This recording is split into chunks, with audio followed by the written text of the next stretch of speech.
Very good morning, my dear students, and welcome you all back to the channel Productive Studies Social Science with Sheetal ma'am. हम कर रहे हैं nationalism in India. First part जो है video का वो complete हो चुका है और उसका जो लास्ट टॉपिक हमने किया था वो था आपका खिलाफत इशू, कि किस तरीके से Mahatma Gandhi wanted to bring everybody together for the national movement under one umbrella in order to make this movement more broad based, right? आज जो हमारा सेकेंड पार्ट है वीडियो का वो हम अब स्टार्ट करने वाले हैं और हमारा फर्स्ट टॉपिक है why non cooperation. Is it clear कि महात्मा गांधी को ये लगता था कि हम नॉन कोऑपरेशन अगर ब्रिटिशर्स की तरफ एक्सटेंड करेंगे तो कहीं ना कहीं हम उनको मजबूर कर सकते हैं हमारी कंट्री को छोड़कर जाने में। लेट अस अंडरस्टैंड कि इसके पीछे क्या कॉन्सेप्ट था, why non cooperation. Clear? Non cooperation का मीनिंग क्या होता है?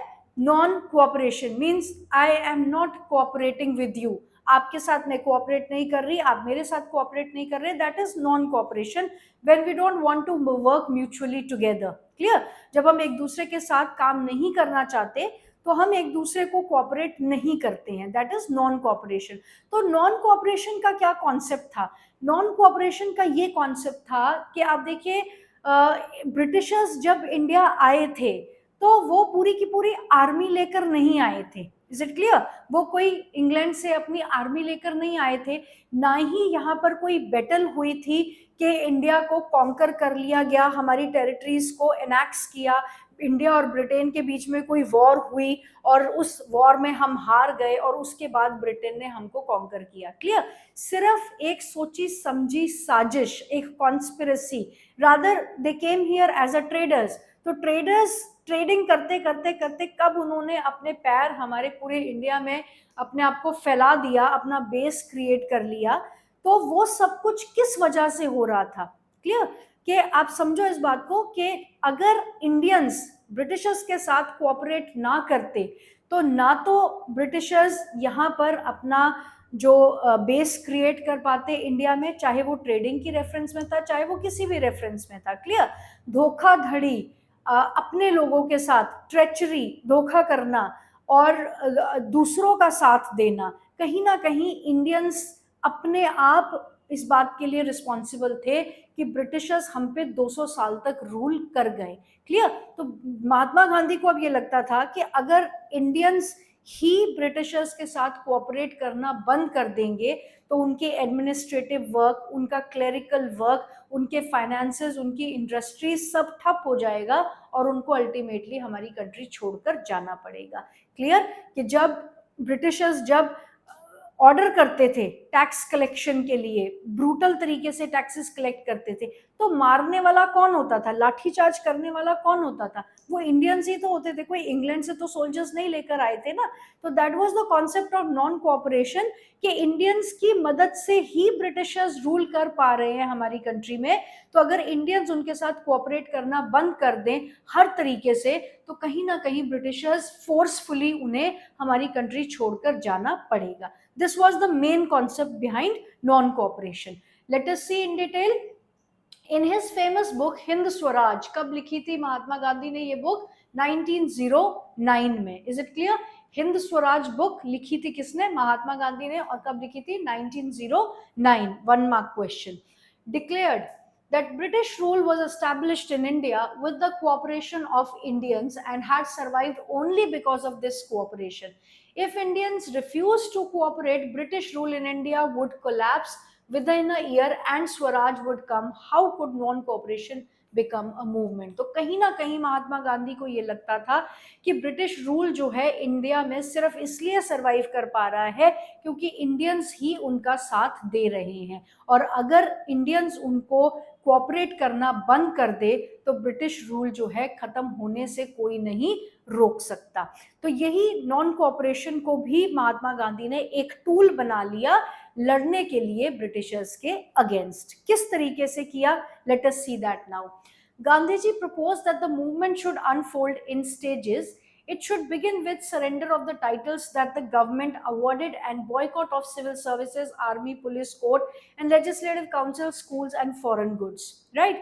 कि महात्मा गांधी ने इस मूवमेंट को, जो नॉन कोऑपरेशन मूवमेंट थी, उसको स्टेजेस में अनफोल्ड करने की बात कही कि नॉट एवरीथिंग एट वंस, एक एक कदम हम बढ़ेंगे, एक एक स्टेज में मूवमेंट को अनफोल्ड किया जाएगा। और सबसे पहले जो ऑनररी टाइटल्स दिए हुए हैं ब्रिटिशर्स ने, जैसे किसी को ठाकुर का टाइटल दे दिया, किसी को मार्शल का टाइटल दे दिया, तो ये टाइटल्स किस तरीके से काम करते हैं? जब आप किसी को टाइटल दोगे ना, तो दैट वो जो इंसान है वो अपने आप को दूसरों से अलग मानता है, सुपीरियर मानने लग जाता है। तो टाइटल्स देने का मकसद ही ब्रिटिशर्स का ये था कि इन्हें डिवाइड कर दिया जाए। जिसको टाइटल दिया जाएगा, जिसको प्रिविलेज दी जाएगी, वो ब्रिटिशर्स की तरफ हो जाएगा, क्योंकि उसको ये ऑनर ब्रिटिशर्स ने दिया है, तो वो उसकी लॉयल्टी जो है वो ब्रिटिशर्स की तरफ ज्यादा रहेगी, और जो ब्रिटिश उससे कहेंगे करने को वो वही करेगा अपने लोगों के खिलाफ। Is it clear? तो ये जो टाइटल्स थे, सर, मैडम, ठाकुर, इस तरीके का जो टाइटल थे, वो सबसे पहले गांधी जी ने कहा कि जो भी आपको टाइटल्स ब्रिटिशर्स ने दिए हुए हैं उनको आप सरेंडर कर दो। Is it clear? तो जब टाइटल सरेंडर कर दिए, अब आप देखोगे गांव में, जैसे सपोज करो एक विलेज है, विलेज में आपने देखा है, हमारे यहाँ का ये ट्रेंड है कि कई बार हमने देखा है सड़कों पे गाड़ियां चल रही होती है, बड़े बड़े नंबर प्लेट्स के साथ में, बड़ी बड़ी प्लेट्स में उन्होंने लिखा होता है सरपंच। राइट? तो वो क्यों लिखा है? वो इसलिए लिखा है ताकि लोगों से जो है हम अलग दिखे। तो ऐसे ही ये टाइटल्स जो हैं, ब्रिटिशर्स के दिए हुए टाइटल्स, जो कुछ लोगों को जिनको दिए जाते थे, वो लोग अपने आप को सुपीरियर कंसिडर करते थे और दूसरों को नीचा देखते थे। क्लियर? तो सबसे पहले महात्मा गांधी ने कहा कि ये टाइटल्स जो हैं हमें सरेंडर करने हैं, जो भी ऑनररी टाइटल्स हैं उनको हम सरेंडर करेंगे।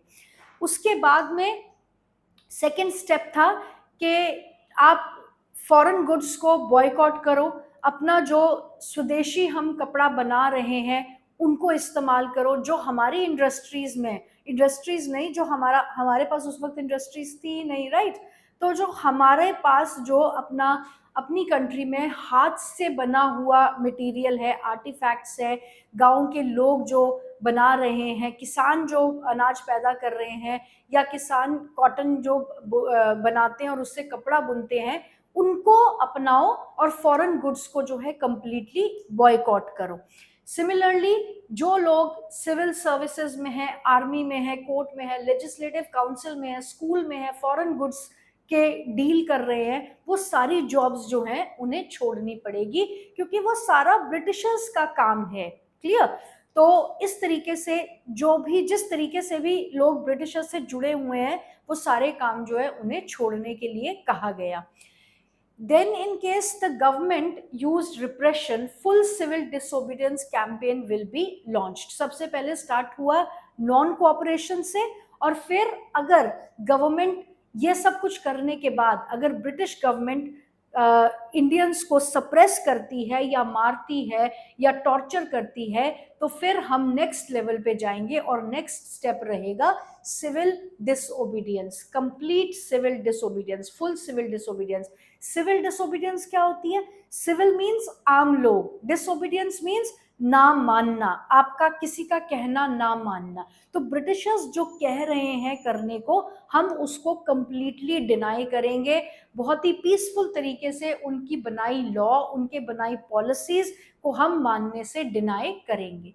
पहले non cooperation, giving away the titles, then boycotting foreign goods, then giving up the services, उनकी जॉब्स छोड़ दो, बॉयकॉट करो फॉरेन गुड्स को, टाइटल्स छोड़ दो, नॉन कॉपरेशन। और उसके बाद अगर हमें सप्रेस किया जाएगा तो हम सिविल डिसओबीडियंस मूवमेंट पे आएंगे कि कंप्लीटली हम उनके बनाए रूल्स एंड रेगुलेशन, पॉलिसीज को मानने से साफ इनकार कर देंगे। Disobedience. Clear? Through the summer of 1920, Mahatma Gandhi and Shaukat Ali toured extensively, mobilizing popular support for the movement. तो महात्मा गांधी ने Shaukat Ali, if you remember Ali brothers, खिलाफत इशू वाले, उनमें से एक थे शौकत अली। महात्मा गांधी और शौकत अली ने पूरे मतलब देश का जो है टूर किया और लोगों को इस मूवमेंट का हिस्सा बनने के लिए इंस्पायर किया। Many within the Congress were, however, concerned about the proposal. They were reluctant to boycott the council election scheduled for November 1920, and they feared that the movement might lead to popular violence. Clear? कि कुछ लोग आप देखोगे कांग्रेस में ही, कांग्रेस के अंदर ही कुछ लोगों का ये कंसर्न था कि हम इस नॉन कोऑपरेशन मूवमेंट का हिस्सा नहीं बनना चाहते हैं। और उसका क्या कारण था? उसका ये कारण था कि नवंबर 1920 में ही काउंसिल इलेक्शंस होने थे। तो जो लोग इनकार कर रहे थे नॉन कोऑपरेशन मूवमेंट का हिस्सा बनने से, उनको ये लगता था कि काउंसिल के इलेक्शंस में पार्टिसिपेट करके पार्लियामेंट के अंदर पहुंचना, लेजिस्लेटिव असेंबली, एमएलएज या एमपीज बनना, वो ज्यादा जरूरी है बजाय कि छोटी छोटी मूवमेंट्स का हिस्सा बनके ब्रिटिशर्स के अगेंस्ट जाना। यहाँ इनका कोई गलत डिसीजन नहीं था, ऐसा नहीं था कि ये महात्मा गांधी के प्रपोजल के अगेंस्ट जाना चाह रहे थे, लेकिन उनकी ये सोच थी कि बाहर मींस पावर से बाहर रहकर आप अपने देश के लिए उतना ज्यादा कुछ नहीं कर पाओगे, लेकिन अगर आप पावर में आ जाओगे, आप इलेक्शन बन के इलेक्शन जीत के पार्लियामेंट का अगर हिस्सा बन जाओगे, तो आप कोई भी गलत लॉ, गलत पॉलिसी ब्रिटिशर्स की पास नहीं होने दोगे। तो आप इस तरीके से ज्यादा कंट्रीब्यूट कर पाओगे अपनी कंट्री की नेशनल मूवमेंट के लिए। इसलिए इनकी ये सोच थी कि नॉन कॉपरेशन मूवमेंट होगी, ब्रिटिशर्स के साथ दंगे फसाद होंगे और आने वाले जो काउंसिल के इलेक्शंस है वो खराब हो जाएंगे, हम उसमें पार्टिसिपेट नहीं कर पाएंगे, ब्रिटिशर्स हमें पकड़ के जेल में डाल देंगे।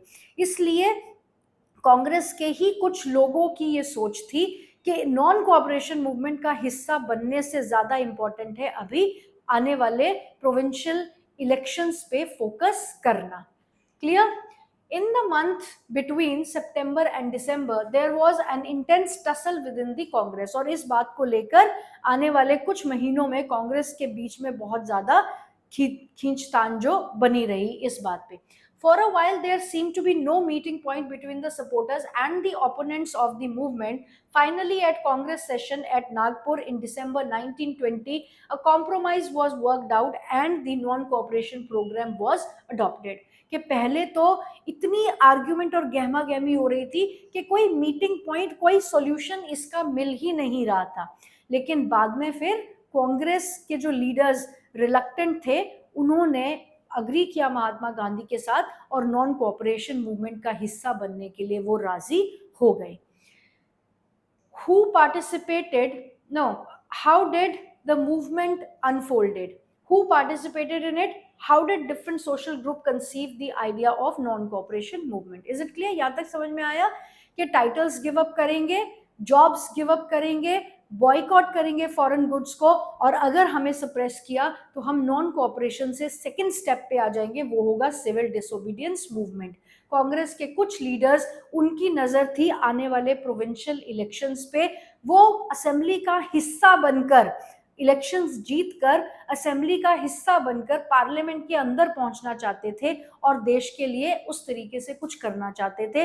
लेकिन फिर जो आर्ग्यूमेंट रही इनके बीच में, डिबेट रहा कि नॉन कोऑपरेशन मूवमेंट या प्रोविंशियल इलेक्शंस, तो कांग्रेस धीरे धीरे महात्मा गांधी के कॉज के साथ जुड़कर उन्होंने नॉन कोऑपरेशन को सपोर्ट किया। अब हमने देखना है कि किस तरीके से ये मूवमेंट आगे बढ़ी और इस मूवमेंट का कौन कौन हिस्सा बने और क्या सोच थी इस मूवमेंट को लेकर अलग अलग कैटेगरीज के लोगों की। Right? How did the movement unfold? What did the movement stood for different people? जैसे हमने लिबरलिज्म का मतलब समझा है ना, कि डेवलपमेंट इकोनॉमिक्स में, लिबरलिज्म नेशनलिज्म में, कि हर इंसान की अलग डेफिनेशन थी लिबरलिज्म को लेकर। उसी तरीके से इस मूवमेंट को लेकर भी, इस मूवमेंट के साथ जुड़ने को लेकर अलग अलग लोगों ने अलग अलग कारण दिए। इंडस्ट्रियल वर्कर्स की कुछ और सोच थी इस मूवमेंट का हिस्सा बनने में, जो फार्मर्स थे उनके अपने कारण थे इस मूवमेंट का हिस्सा बनने में। तो वही हम समझेंगे अब कि डिफरेंट कैटेगरी ऑफ पीपल क्या रीजन दिए उन्होंने इस मूवमेंट के साथ जुड़ने के लिए, right. The movement in the towns, सबसे पहले टाउन्स में देखेंगे। The movement started with middle class participation in cities. Thousands of the students left government controlled schools and colleges, right? Towns में किस तरीके से स्टार्ट हुआ कि middle class participants in the cities, middle मतलब टाउन्स में मूवमेंट जो है मिडिल क्लास लोगों ने जो सिटीज में रहते थे उन्होंने इस मूवमेंट को स्टार्ट किया। और कैसे स्टार्ट किया कि स्टूडेंट्स ने जो है गवर्नमेंट कंट्रोल्ड स्कूल्स और कॉलेजेस को छोड़ दिया। Headmasters and teachers resigned, lawyers gave up their legal practices. Is it clear कि जितने लोग भी ब्रिटिशर्स के चलाए जा रहे इंस्टीट्यूशंस का हिस्सा थे उन्होंने सबने इनको छोड़ दिया, कॉलेजेस छोड़ दिए, गवर्नमेंट जॉब्स छोड़ दी, लीगल प्रैक्टिसेस छोड़ दी, ट्रेडिंग इंडस्ट्रीज वगैरह का सारा काम जो है छोड़ दिया, राइट।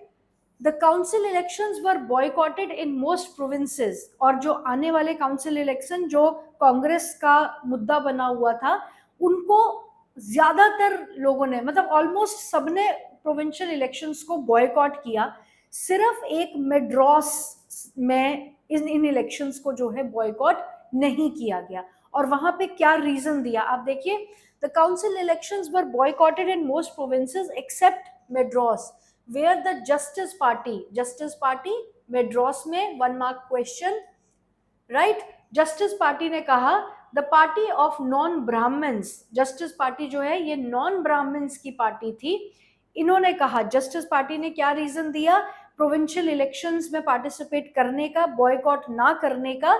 जस्टिस पार्टी जो कि नॉन ब्राह्मण्स पार्टी थी उन्होंने क्या कहा, felt that entering the council was one way of gaining some power, something that usually non-Brahmins had access to, something that usually only Brahmins had access to। तो इनका ये मानना था, मेड्रॉस की जो जस्टिस पार्टी थी जो नॉन ब्राह्मण्स की पार्टी थी, इनका ये मानना था कि हमें प्रोविंशियल इलेक्शंस में पार्टिसिपेट करना ही करना है क्योंकि ब्राह्मण्स तक ही जो पावर्स हैं वो सीमित थे। तो ये इलेक्शंस जो हैं एक चांस है नॉन ब्राह्मण लोगों को पावर में आने का, इसलिए नॉन कोऑपरेशन मूवमेंट नहीं, मेड्रॉस की जो जस्टिस पार्टी थी उनका फुल फोकस जो है आने वाले प्रोविंशियल इलेक्शंस पे था। उसके अलावा हर जगह प्रोविंशियल इलेक्शंस को बॉयकॉट किया गया। आई होप समझ में आ गया है आपको। कांग्रेस ने पहले बॉयकॉट करने का सोचा था लेकिन अब नहीं, पहले उन्होंने ज्वाइन करने का सोचा था लेकिन अब उनकी ये सोच थी कि नहीं, हम नॉन कोऑपरेशन मूवमेंट को सपोर्ट करेंगे। तो टाउन्स में सपोर्ट मिडिल क्लास ने स्टार्ट किया ये movement, government schools, colleges, lawyers जो भी प्रैक्टिसेस थी सब छोड़ दिया। और मेड्रॉस के अलावा हर जगह जो प्रोविंशियल इलेक्शंस थे उनको बॉयकॉट किया गया। मेड्रॉस में नॉन ब्राह्मण पार्टी थी जस्टिस पार्टी, उनको लगता था कि पावर में आने का ये एकमात्र जरिया है।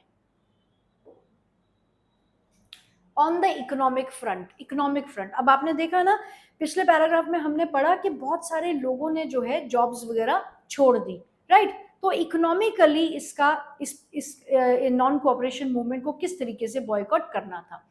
The effects of non cooperation on the economic front were more dramatic.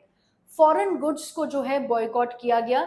Liquor shops were picketed means लूटना, जो आपका लिकर जहाँ पे वाइन वगैरह सेल होती है उन दुकानों को जो है लूटा गया।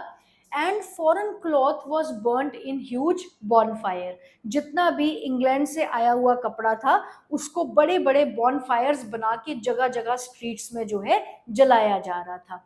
The import of foreign cloth half between, क्या असर हुआ है इकोनॉमिक फ्रंट पे, मतलब इकोनॉमिक एस्पेक्ट, इकोनॉमिकली क्या असर हुआ है इन इस बॉयकॉट का, कि जो फॉरेन क्लॉथ इंपोर्ट किया जा रहा था that halved between 1921 and 22, its value dropping from rupees 102 crore to rupees 57 crore। जो इंपोर्ट किया जाता था वो 1920 1 से 22 के बीच में हाफ हो गया और इंपोर्ट की जो वैल्यू थी वो भी ड्रॉप डाउन हो गई from 102 to ₹57 crore. 1 mark question आता है, एमसीक्यूज में आता है, कितनी वैल्यू ड्रॉप हो गई from 102 to 57 crore, right? In many places, merchants and traders refuse to trade in foreign goods or finance foreign trade. जो foreign goods में ट्रेड कर रहे थे या फॉरेन ट्रेड को फाइनेंस कर रहे थे, पैसा अवेलेबल करवा रहे थे, उन लोगों ने भी अपनी सर्विसेज को विड्रॉ कर लिया। As the boycott movement spread and the people began discarding imported clothes and wearing only Indian ones, production of Indian textile mills and handlooms went up. Is it clear? कि क्योंकि boycott हो रहा है ना foreign goods का, तो अब Indian made goods जो थे उनकी डिमांड शुरू हो गई, उनको जो है लार्ज स्केल में डिमांड करने लगे, right? How long the movement sustained? Clear? समझ में आया यहाँ तक आपको? मूवमेंट जो है अनफोल्ड की गई स्टेजेस में, पहले टाइटल्स गिव अप किए गए, फिर बॉयकॉट हुआ, फॉरेन गुड्स का बॉयकॉट हुआ, नॉन कोऑपरेशन मूवमेंट से सिविल डिसोबीडियंस पे जाने का डिसाइड किया महात्मा गांधी ने, अगर उन्हें सप्रेस किया जाए। प्रोविंशियल इलेक्शंस को बॉयकॉट करना है या नहीं करना है, उस आर्ग्यूमेंट से इस डिसीजन पे आए कि अभी नॉन कोऑपरेशन में महात्मा गांधी को सपोर्ट करना है। मेड्रॉस सिर्फ एक ऐसा उस वक्त पे स्टेट थी, मेड्रॉस, जहाँ पे जस्टिस पार्टी ने प्रोविंशियल इलेक्शंस पे फोकस रखा because they wanted to come into power, और उसके बाद जितनी भी ब्रिटिशर्स से जुड़ी हुई सर्विसेज थी उनको लोगों ने छोड़ दिया। क्लियर? इकोनॉमिक फ्रंट पे जो इंपोर्ट्स थे इंडिया आ रहे थे इंग्लैंड से, वो आधे हो गए और 102 से इंपोर्ट की वैल्यू 57 करोड़ पर आ गई। लेकिन ये सब कुछ कितनी देर तक चला, ये चल कितनी देर तक पाया? क्लियर? प्रॉब्लम कहाँ आ रही है? अब आप देखो नेक्स्ट पैराग्राफ में हम क्या पढ़ेंगे, प्रॉब्लम कहाँ आ रही है, क्यों इस नॉन कोऑपरेशन मूवमेंट को हम लंबे समय तक चला नहीं पाए, राइट? उसके पीछे बड़ा लॉजिकल रीजन है ना, कि जो जॉब्स ब्रिटिशर्स के अंडर जिन लोगों ने जॉब्स छोड़ी थी, जैसे स्कूल छोड़े थे, कॉलेजेस छोड़े थे, टीचिंग का काम छोड़ा था, या फिर उनके अकाउंट्स मैनेजर्स थे वो लोग, वो सब कुछ छोड़ दिया, तो उनके घर अब कहाँ से चलते? Is it clear? क्योंकि जॉब्स तो उन्होंने छोड़ दी ब्रिटिश के अंडर, तो अब उनके घर किस तरीके से वो सस्टेन कर पाते? ऐसा तो हुआ नहीं था ना कि ब्रिटिशर्स की जॉब छोड़ी और इंडियन इंस्टीट्यूट्स को ज्वाइन कर लिया, या इंडियन इंस्टीट्यूट साथ के साथ एस्टैब्लिश हो रहे हैं। इंस्टीट्यूट एस्टैब्लिश होना इतना आसान तो है नहीं है, उसके लिए प्रॉपर गवर्नमेंट चाहिए, गवर्नमेंट के पास प्रॉपर फंडिंग चाहिए। तो जब गवर्नमेंट ही अपनी नहीं थी तो ये इंस्टीट्यूशंस कहाँ से एकदम से एस्टैब्लिश हो जाते? तो अब लोगों को ये लगने लगा कि काम छोड़ तो दिया ब्रिटिशर्स के अंडर, लेकिन अपना घर बार कैसे चलाएं? तो धीरे धीरे धीरे वो सब लोग जो है वापस अपनी जॉब्स पर जाने लग गए। Clear? Let us see. But this movement in the cities gradually slowed down for variety of reasons. Khadi cloth was often more expensive than mass-produced milk cloth and poor people could not afford it. Right? सबसे पहला कारण क्या था कि जो foreign made cloth को boycott किया जा रहा था। सबसे पहले तो आप इस बात को समझो कि जो कपड़ा या जो भी सामान इंडस्ट्री में बनता है वो मास प्रोडक्शन के लिए होता है, वो एक ही जैसा बहुत सारा बनता है, तो उसके प्राइसेस जो हैं कंपैरेटिवली कम होते हैं। लेकिन जो हाथ से बनेगा वो एक्सक्लूसिव होता है, वो सबके लिए नहीं बन रहा और उसमें मेहनत ज़्यादा होती है, इसलिए वो कंपैरेटिवली महंगा होता है। तो इंडिया में जो खादी बनता था वो हाथ से कपड़ा बनाया जा रहा था, या फिर छोटी छोटी कॉटेज इंडस्ट्रीज में कपड़ा बनाया। इंडस्ट्रियलाइजेशन तो इतना डेवलप हुआ ही नहीं था ना, अभी तो इंडस्ट्रियलाइजेशन के पेस स्टार्ट होने ही शुरू हुए थे, या जो इंडस्ट्रीज डेवलप की भी थी वो भी ब्रिटिशर्स ने डेवलप की थी। क्लियर? तो धीरे धीरे धीरे हमारी इंडस्ट्रीज बढ़ रही थी, लेकिन इंग्लैंड मेड गुड्स के साथ अभी भी हम compete नहीं कर पा रहे थे। तो जो खादी मेड हमारा जो इंडियन मेड खादी क्लोथ था वो बहुत एक्सपेंसिव था, और फॉरेन गुड्स बॉयकॉट तो कर लिए, लेकिन सबकी अफोर्डेबिलिटी नहीं हो पा रही थी खादी को परचेज करने की, इसलिए लोग वापस फॉरेन क्लॉथ पे ही आ गए. First reason. Then how could they boycott the mill cloth for too long? Okay. Similarly, the boycott of British institution posed a problem for the movement to be successful. Alternative Indian institutions had to be set up so that they could be used in place of British ones. These were slow to come up, so students and teachers began trickling back to the government schools. Lawyers joined back work in the government courts. Clear? कि jobs तो छोड़ दी, लेकिन घर बार भी तो चलाना है ना, बच्चों को खाना भी तो देना है, फैमिली भी तो सस्टेन करनी है. तो दूसरी जॉब्स तो अवेलेबल है नहीं है, दूसरे इंस्टीट्यूशंस तो है नहीं जो इंडिया के इंस्टीट्यूट्स होंगे उस वक्त, राइट. तो अल्टीमेटली धीरे धीरे लोग जो हैं वापस अपने काम पर जाने लग गए. इसलिए बहुत लंबे समय तक ये मूवमेंट नहीं चल पाई. यहां तक समझ में आ गया. Then rebellion in the countryside. अब आप देखो, अभी हम क्या बात कर रहे थे, इसलिए पीछे जो हमने टॉपिक्स पढ़े थे वहां पर मेनली महात्मा गांधी का कंसर्न ये था कि जो भी मूवमेंट हो रही है या जो भी इंसिडेंट्स हुए, चाहे वो जलियांवाला बाग मैस्कर के रिगार्डिंग भी थे, उसमें भी हमने ये पढ़ा कि ज्यादातर जो रिवोल्ट्स हो रहे हैं, रिबेलियन हो रहा है, वो अर्बन एरियाज में ही हो रहा है. और जो मतलब लोग अपराइज कर रहे हैं वो अर्बन एरिया तक ही कंसंट्रेटेड है.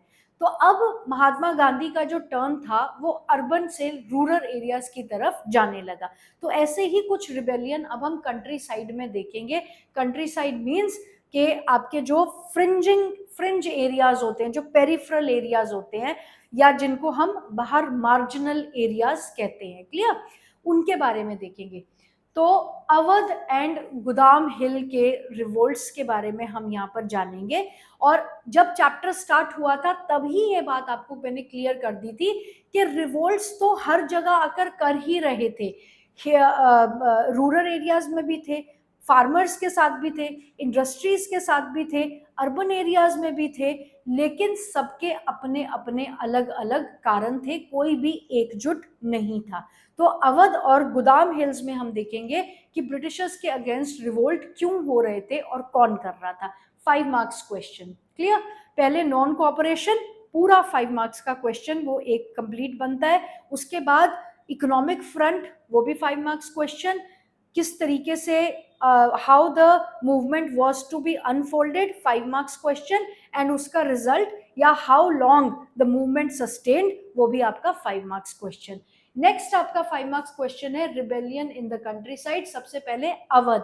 Awadh, what was the reason for revolt to occur in Awadh? Awadh का रिवोल्ट देखते हैं. From the cities, the non-cooperation movement spread to the countryside. It drew into its fold the struggles of which were developing in different parts of India in the years after the year. कि धीरे धीरे महात्मा गांधी ने अपना जो expense है उसको बढ़ाना शुरू किया और गांव के लोगों तक पहुंचना शुरू किया. तो नॉन कॉपरेशन मूवमेंट भी गांव गांव जा रही थी. In Awadh peasants were led by, कौन लीड कर रहा था यहाँ रिवोल्ट को? बाबा Ramchandra, a sannyasi who had earlier been to Fiji as an indentured labor. बाबा रामचंद्र अवध में रिवोल्ट को लीड कर रहे थे और ये एक सन्यासी थे. क्लियर? और ये इससे पहले फिजी आइलैंड्स में एज अ इंडेंचर्ड लेबर काम कर चुके थे. इंडेंचर्ड लेबर मतलब जो स्लेव ट्रेड के टाइम पर जिन लोगों को वहां पर ले जाया गया था. इंडेंचर्ड लेबर की तरह मतलब जबरदस्ती जिनसे बगार करवाई जाती है. Clear? The movement here was against the taluqdars and the landlords who demanded from peasants exorbitantly high rents and variety of other cesses. Talukdar और जमींदार जो ये रिच लैंड ओनर्स थे, इनके अगेंस्ट यहाँ पे मूवमेंट थी. ये लोग जो फार्मर्स हैं उनसे हाई, एक्सॉर्बिटेंटली मीन्स बहुत ज़्यादा हाई रेंट और अलग अलग तरह की ड्यूटीज, जिन्हें सेस, CESSES, सेसेस कहा जाता है. क्लियर? अलग अलग तरह के टैक्सेस ही मतलब इनसे ये डिमांड कर रहे थे. Peasants had to do begar and work on the landlord's farms without any payment. तो ये जो peasants थे इनको ये जो लैंडलॉर्ड्स थे इनकी जमीनों पर बिना किसी वेज के काम करना पड़ता था। बेगार क्या होता है? बेगार मीन्स जिसकी आपको कोई पेमेंट नहीं मिलेगी, राइट? तो आपको वो मतलब अपनी मर्जी के खिलाफ वहां पर काम करना पड़ रहा है और आपको कोई पेमेंट उसके बदले में नहीं मिलेगी। As the tenants, they had no security of tenure, being regularly evicted so that they could acquire no right over the leased land. अब ये ताल्लुकदार क्या करते थे कि इनसे सारी साल अपने खेतों में काम तो करवाते थे, लेकिन इनका कोई भी मालिकाना हक उस पे ना बन पाए, उस जमीन पे ना बन पाए, तो कभी भी अपनी मर्जी से इनको काम से जो है निकाल दिया करते थे और बदले में इन्हें कुछ नहीं मिलता था। Is it clear? The peasants movement demanded reduction of revenue. तो ये जो अवध के किसान थे ये चाहते थे कि इनका रेवेन्यू रिड्यूस कर दिया जाए, कम कर दिया जाए।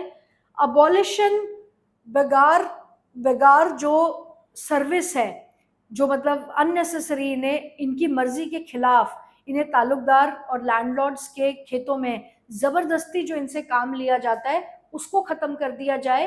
And social boycott of oppressive landlords, और जो ये हायर लैंडलॉर्ड्स हैं, रिच लैंडलॉर्ड्स हैं, इनको सोशली बॉयकॉट कर दिया जाए। तो ये डिमांड थी अवध के किसानों की। आपसे क्वेश्चन दो नंबर में, 3 नंबर में अलग से भी पूछा जा सकता है। What were the reasons for revolt in Awadh and what were the demand of the peasants of the Awadh? Clear? In many places नाई धोबी बंस। अब सोशल बॉयकॉट कैसे किया जाएगा? सोशल बॉयकॉट मीन्स कि आप जो भी उनको सर्विसेज प्रोवाइड कर रहे हो वो बंद कर दो। वो जिस तरीके से आप सोसाइटी में जब रहते हो, आपको कोई ना कोई फैसिलिटी मिल रही होती है, आप तभी एक इजी लाइफ जी पाते हो ना। कि आपने कपड़े धुलवाने हैं तो आपके पास ड्राई क्लीनिंग की सर्विस है, आपने बाल कटवाने हैं तो आपके पास पार्लर्स हैं, ब्यूटिशियंस हैं, या फिर आपके जो बार्बर्स की शॉप्स होती है, आपने राशन लेना तो आपको ग्रोसरी की शॉप है। अब आप ग्रोसरी की शॉप पे जाओ, ग्रोसरर आपको राशन देने से मना कर दे, बार्बर आपके बाल काटने से मना कर दे, और ड्राई क्लीनर्स आपके कपड़े धोने से मना कर दे, तो दिक्कत होगी ना। तो ये होता है सोशल बॉयकॉट। क्लियर? तो जो पीजेंट्री थी उन्होंने भी कहा कि ये जो ऑप्रेसिव लैंडलॉर्ड्स हैं इनको सोशली बॉयकॉट कर दिया जाए। जो नाई, बार्बर को हिंदी में नाई कहते हैं ना, जो नाई इनके बाल काटता है वो बाल काटने बंद कर दे, जो धोबी इनके कपड़े धोते हैं वो इनके कपड़े धोने बंद कर दे, जो एक क्लास है जो इनके घरों में जाकर सफाई करते हैं या ह्यूमंस की वेंजिंग करते हैं, वो सारे इस तरीके के काम जो है इनके लिए बंद कर दे। तो ये कैसे जी पाएंगे? इनको हम सोशली बॉयकॉट कर देंगे। Clear? In many places, Nai Dhobi Bands were organized and panchayats to deprive landlord of these services, even barbers and washermen. तो धोबी और नाई की छोटी छोटी सर्विसेज भी जो है इनकी बंद करने की बात की गई। राइट? अब अवध किसान सभा से जुड़ते हैं जवाहरलाल नेहरू, मतलब अवध के रिवोल्ट से जुड़ते हैं जवाहरलाल नेहरू। इन जून 1920 Jawaharlal Nehru began going around the villages in Awadh, talking to the villagers and trying to understand their grievances. Clear? कि जो उनकी दिक्कतें हैं अवध में जो है, जवाहरलाल नेहरू 1920 में उन्होंने, क्योंकि वो सारी कंट्री का टूर कर रहे थे ना, तो अभी वो अवध में पहुंचे हैं और 1920 जब वो अवध में आए उन्होंने वहां पर लोगों से मिलकर उनकी दिक्कतों को जानने की कोशिश की। बाय अक्टूबर द अवध, ये जून 1920, उसके बाद अक्टूबर द अवध किसान सभा was setup headed by Jawaharlal Nehru. अब यहाँ पर जो अवध में रिवोल्ट हो रहा है उसको एक फॉर्मल शेप देने के लिए जवाहरलाल नेहरू ने यहाँ पर अवध किसान सभा का गठन किया और हेड किया इस ऑर्गेनाइजेशन को। अवध किसान सभा अपने आप उसके लीडर बने और इस सभा को कॉन्स्टिट्यूट किया गया, जवाहरलाल नेहरू ने किया। Baba Ramchandra and few others within the month over, ये मतलब Jawaharlal Nehru, Baba Ramchandra and few others, इन्होंने इस अवध किसान सभा को लीडरशिप प्रोवाइड की। ठीक है? Within a month, over 300 branches had been set up in the villages around the region. कुछ ही महीनों में इसकी 300 से ज्यादा ब्रांचेस जो है पूरे विलेज में इसकी फैला दी गई और आसपास के एरियाज को भी कवर अप किया गया. So when the non-cooperation movement began the following year, the effort of the Congress was to integrate Awadh peasant struggle into the wider struggle. तो अब क्या था, ये सब कुछ करने के पीछे कारण क्या था कांग्रेस का? क्योंकि जवाहरलाल नेहरू को ये लगता था कि अगर लोग ऑलरेडी ऑर्गेनाइज होंगे तो हम जब नॉन कोऑपरेशन मूवमेंट वहां पे इंट्रोड्यूस करेंगे तो हमें लोगों को उसके बारे में बहुत ज्यादा मेहनत नहीं करनी पड़ेगी क्योंकि लोग ऑलरेडी ऑर्गेनाइज्ड होंगे एसोसिएशन में. तो अवध किसान सभा को जो है इंटीग्रेट किया जाना था आने वाली नॉन कोऑपरेशन मूवमेंट के साथ. Is it clear? The peasants movement, however, developed in forms that the Congress leadership was unhappy with. लेकिन इसके विपरीत कांग्रेस ने जो नहीं एक्सपेक्ट किया था यहां पर वो हो गया. पीजेंट मूवमेंट जिस तरीके से आगे बढ़ी वो कांग्रेस ने नहीं सोचा था कि अवध किसान सभा इस तरीके से काम करेगी. क्या हुआ वहां पे? As the movement spread in 1921, the houses of the talukdar and the merchants were attacked, bazaars were looted, and the grain hoards were taken over. In many places, local leaders told peasants that Gandhiji had declared that no taxes were to be paid and land was to be redistributed among the poor. The name of Mahatma Gandhi was being invoked to sanction all action and aspiration. तो यहाँ पर क्योंकि अब अवध किसान सभा जो है powerful हो रही थी तो इन्होंने तालुकदार के और लैंडलॉर्ड्स के घरों पे जो है अटैक किया, बाजारों को मार्केट को जो है लूटा गया, दुकानों को लूटा गया और टैक्सेस देने से मना कर दिया. और ये सब कुछ इन्होंने कहा कि भाई महात्मा गांधी ने हमें ये सब कुछ करने को कहा है. मतलब महात्मा गांधी की जो नॉन कोऑपरेशन मूवमेंट थी उसको अपनी एस्पिरेशंस के साथ जोड़ दिया गया. जो वो खुद कर रहे थे गलत तरीके से अपने मतलब कामों को अंजाम दे रहे थे क्योंकि कांग्रेस भी देखो नॉन वायलेंस पे तो चली रही थी ना महात्मा गांधी की फिलॉसफी पे. लेकिन इन लोगों ने अपने अब क्योंकि ये तो गुस्साए हुए थे, इनको तो मौका मिल गया, ये तो तालुकदार और लैंडलॉर्ड्स के अगेंस्ट इनका तो वैसे ही एग्रेशन भरा हुआ था. तो इन्होंने जब देखा कि हम अब इनसे स्ट्रांग हो गए हैं क्योंकि हम ऑर्गेनाइजेशन में बंध गए हैं तो इन्होंने अपना बदला जो है उनसे लिया और उसको कहीं ना कहीं जोड़ दिया नॉन कोऑपरेशन मूवमेंट के साथ कि महात्मा गांधी भी तो यही चाहते हैं कि हम टैक्सेस जो है ना पे करें. मतलब मैन्युपुलेटिव तरीके से नॉन कोऑपरेशन मूवमेंट को शो किया गया. Is it clear? तो कांग्रेस जो है इस बात से बहुत ही नाराज थी, डिसअपॉइंटेड थी क्योंकि उन्होंने अवध किसान सभा का फॉर्मेशन इसलिए नहीं किया था. आई होप यहां तक आपको समझ में आ गया है.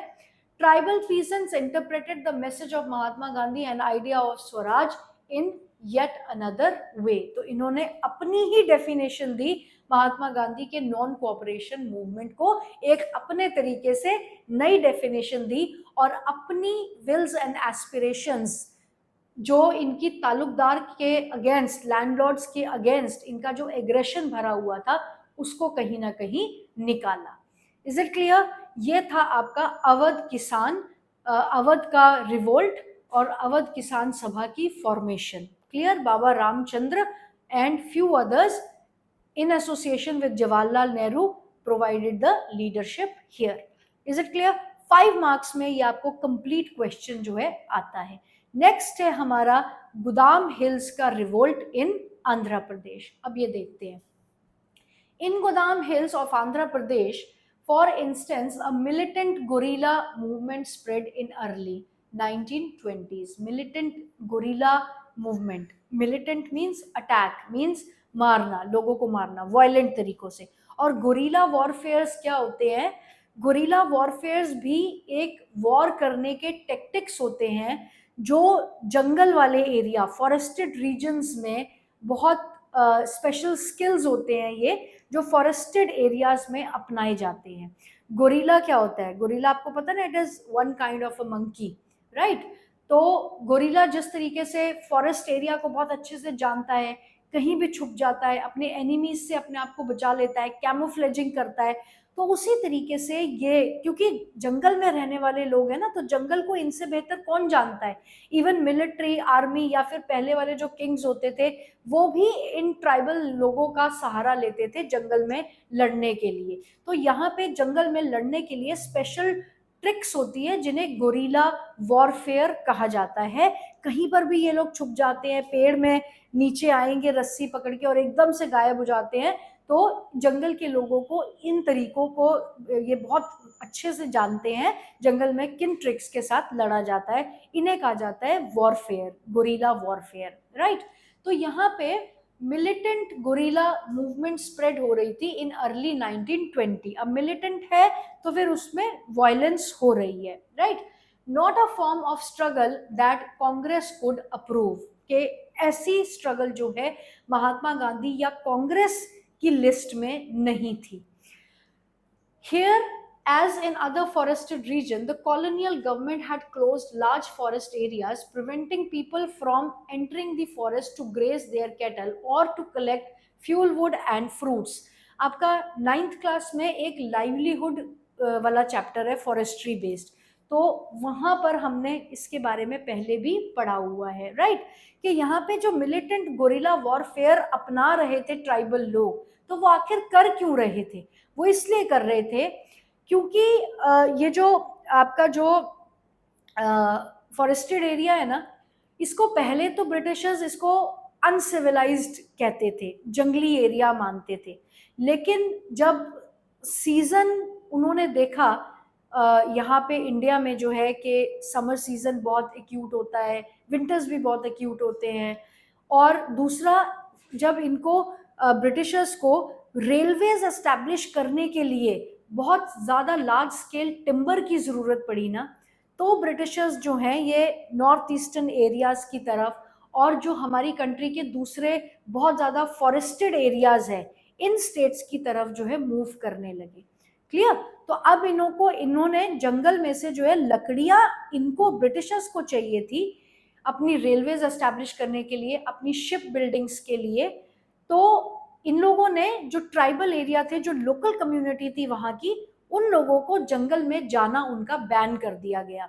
इवन तक कि उनको शाम को जब खाना बनाना होता था, अपने चूल्हे में जो लकड़ियां जो उन्हें जलानी होती थी, फायरवुड के लिए उन्हें जो फ्यूल चाहिए होता था लकड़ियों की फॉर्म में, उन्होंने वो भी उनको लेने नहीं दिया। तो जो ट्राइबल सोसाइटी है, आप देखो जंगल उनके लिए सिर्फ एक रिसोर्स नहीं होता है कि वो वहां से फ्रूट्स ले रहे हैं या फ्यूल कलेक्ट कर रहे हैं या और कोई आर्टिफैक्ट्स बना रहे हैं, बास्केट्स बना रहे हैं, उनको बेच के अपना काम चला रहे हैं। जंगल ट्राइबल लोगों के लिए एक इमोशनल बॉन्ड भी होता है। आप देखो, क्योंकि हमारी कंट्री में ऑलमोस्ट हर चीज की हम पूजा करते हैं ना, हमारे पेड़ों की पूजा होती है, हमारी धरती माँ की पूजा होती है, हम बारिश की पूजा करते हैं, हम सूरज की पूजा करते हैं। तो कहीं ना कहीं ट्राइबल सोसाइटी के लिए जंगल उनके लिए एक इमोशनल बॉन्डिंग थी, और ब्रिटिशर्स ने उनको वहां जाने से रोक दिया। तो रिवोल्ट तो अल्टीमेटली होना ही था। Clear. So let us go back now कि preventing people from entering the forest to graze their cattle or to collect fuel wood and fruits. This enraged the hill people. Not only were their livelihoods affected, but government began forcing, no, but they felt that their traditional rights were being denied. When the government began forcing them to contribute bigar or road building, the hill people revolted. The person who came to lead them as an interesting figure was an interesting figure. He was Alori Sitaram Raju, who claimed that he had variety of special powers. He could make correct astrological predictions and heal people, and he could survive even the bullet shots. Clear? तो यहाँ पे क्या हुआ है कि अब जब मतलब ब्रिटिशर्स ने पहले तो इनको बैन कर दिया, उसके बाद में यहाँ पर अब ब्रिटिशर्स इनको रोड कंस्ट्रक्शंस के लिए ट्राइबल लोगों को बुला रहे हैं और बेगार उनसे एक्सपेक्ट कर रहे हैं। Begar means that without salary, without wages, वो चाहते हैं कि वो लोग आए और रोड कंस्ट्रक्शन करने के लिए ब्रिटिशर्स की मदद करें।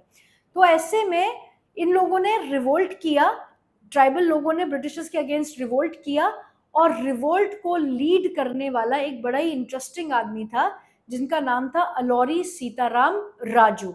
और अलौरी सीताराम राजू जो है वो इंटरेस्टिंग इसलिए था क्योंकि वो क्लेम करता था कि उसके पास कुछ स्पेशल पावर्स है, मैजिकल पावर्स है, और वो गन शॉट्स वगैरह को भी सरवाइव कर सकता है, उसको बुलेट नहीं लगता, वो मरेगा नहीं अगर उसे गोली लगेगी, और एस्ट्रोलॉजिकल प्रिडिक्शंस वगैरह जो है वो करता था।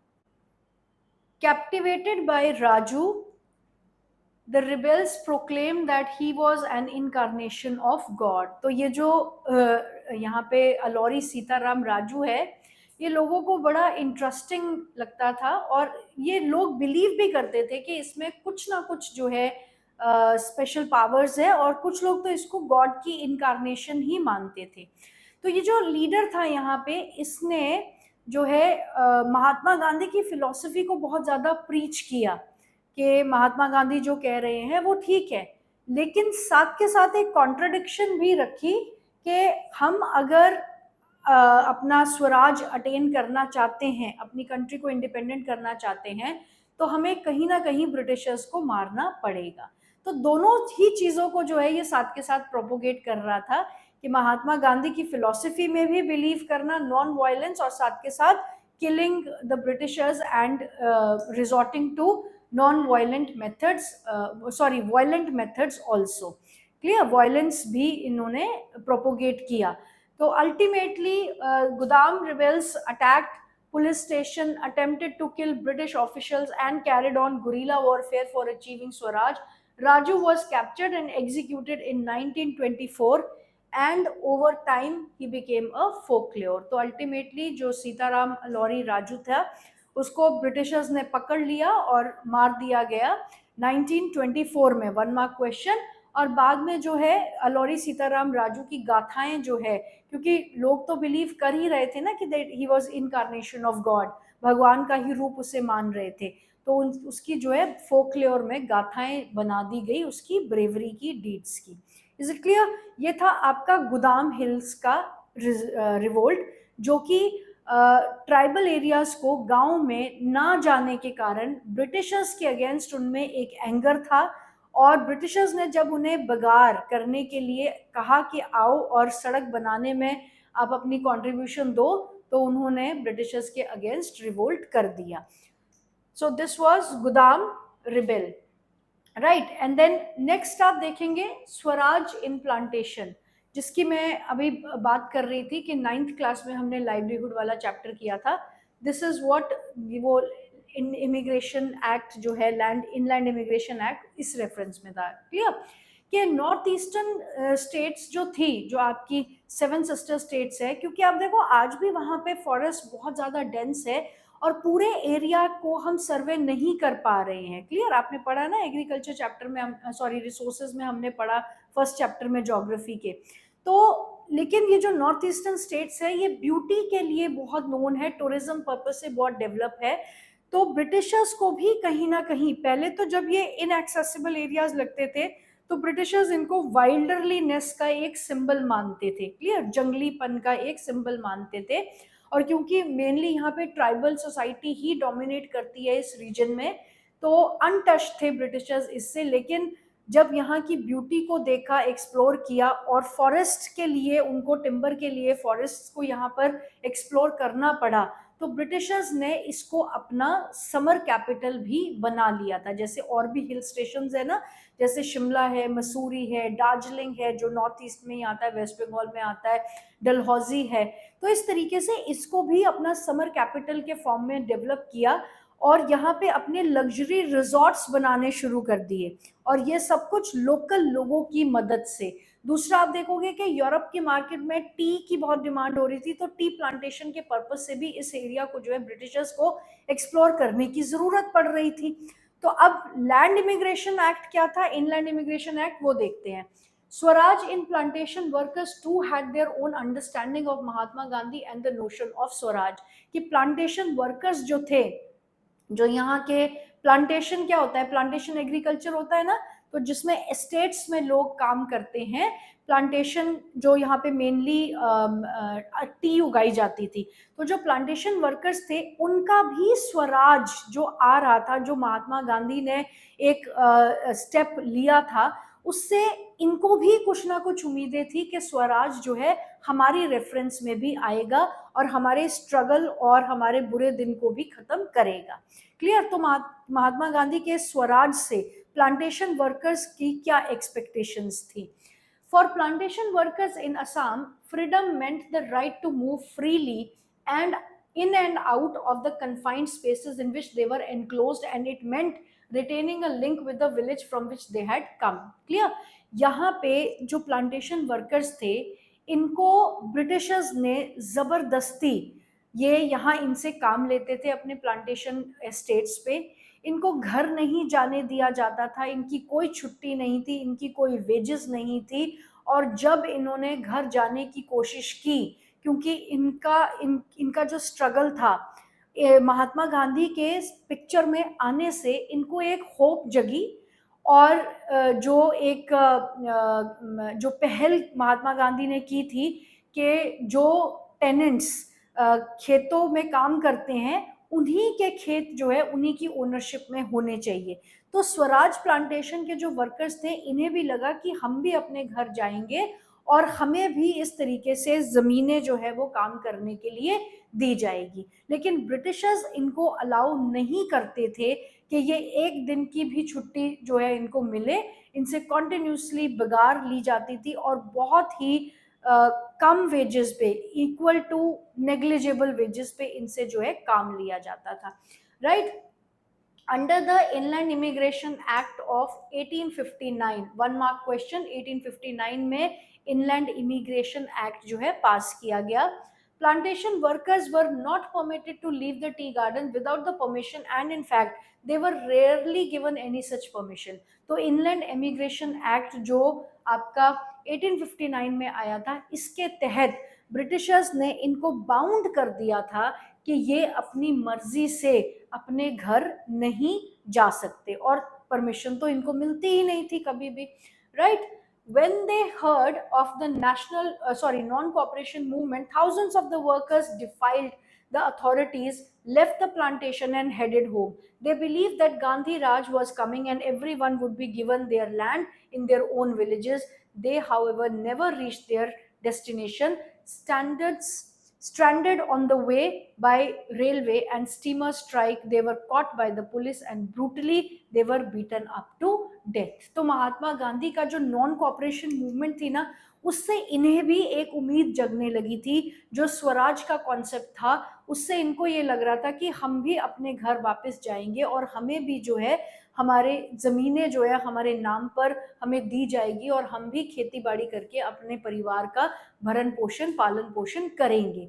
लेकिन जैसे ही महात्मा गांधी से जो इनको उम्मीद थी, उस उम्मीद के करते इन्होंने ब्रिटिश अथॉरिटी को डिफाइल किया, मतलब उनके अगेंस्ट जाने गए और प्लांटेशन साइट्स को छोड़कर, काम छोड़कर ये लोग भागने लग गए। रास्ते में कोई एक स्ट्राइक चल रही थी जिसमें और प्रदर्शनकारी ब्रिटिशर्स के अगेंस्ट एजिटेट कर रहे थे।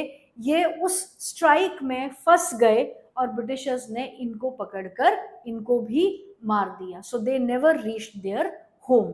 ये था आपका स्वराज इन प्लांटेशन के अंडर जो आपका टॉपिक कवर किया जाता है। Is it clear? Plantation workers का जो एजिटेशन था ब्रिटिशर्स के against. The vision of these movements were not defined by the Congress program. They interpreted the term Swaraj in their own ways, imagining it to be the time when all the suffering and all the troubles would be over. Yet, when tribals chanted Gandhiji's name and raised slogans demanding Swatantra Bharat, they were also emotionally relating to an all-Indian agitation. When they acted in name of Mahatma Gandhi or linked their movement to that of Congress, they were identifying with the movement which went beyond the limits of their immediate locality. तो चाहे आप देखो कि सबने अपनी अपनी interpretation दी थी महात्मा गांधी की इस नॉन कोऑपरेशन मूवमेंट को, और उनके जो खुद के कारण थे ब्रिटिशर्स के अगेंस्ट रिवोल्ट करने के लिए, उन कारणों को अटेन करने के लिए, उस मकसद को अटेन करने के लिए, चाहे उन्होंने रिबेल किया ब्रिटिशर्स के अगेंस्ट, लेकिन कहीं ना कहीं ये देखा गया कि कम से कम लोग, चाहे उन्होंने मिस इंटरप्रेट किया मैसेज को, महात्मा गांधी के मैसेज को मिस इंटरप्रेट किया, लेकिन कहीं ना कहीं ये देखने को मिला कि लोग महात्मा गांधी के कॉज के साथ जुड़े और कहीं ना कहीं नॉन कॉपरेशन मूवमेंट को एक लार्ज स्केल पर महात्मा गांधी देख पाए, चाहे उसके रिजल्ट्स वो नहीं रहे जो उन्होंने सोचा था। Is it clear? तो ये आपका नॉन कॉपरेशन मूवमेंट का अनफोल्डिंग इन स्टेजेस, कैसे शहर में इसका क्या रिजल्ट रहा, और फिर अवध किसान सभा एंड देन गोदाम हिल्स का रिवोल्ट, उसके बाद आपका स्वराज इन प्लांटेशन, जहां पे नॉर्थ ईस्टर्न स्टेट्स में टी प्लांटेशन वर्कर्स जो ब्रिटिशर्स के अगेंस्ट एजिटेट कर रहे थे। इन सारी चीजों को आप लिंक करोगे, हर क्वेश्चन, हर टॉपिक अपने आप में 5 मार्क्स का क्वेश्चन बनता है। Is it clear? नेक्स्ट अब हम देखेंगे टुवर्ड्स द सिविल डिसओबीडियंस। अभी आपने देखा था ना स्टार्टिंग में क्या था कि महात्मा गांधी की ये सोच थी कि अगर नॉन कॉपरेशन मूवमेंट में हमें बहुत ज्यादा सप्रेस किया गया तो हम सिविल डिसओबीडियंस करेंगे, पूरे तरीके से ब्रिटिशर्स के लॉज को मानने से इनकार कर देंगे। तो वो सिविल डिसओबीडियंस किस तरीके से आया उसको अब हम देखते हैं।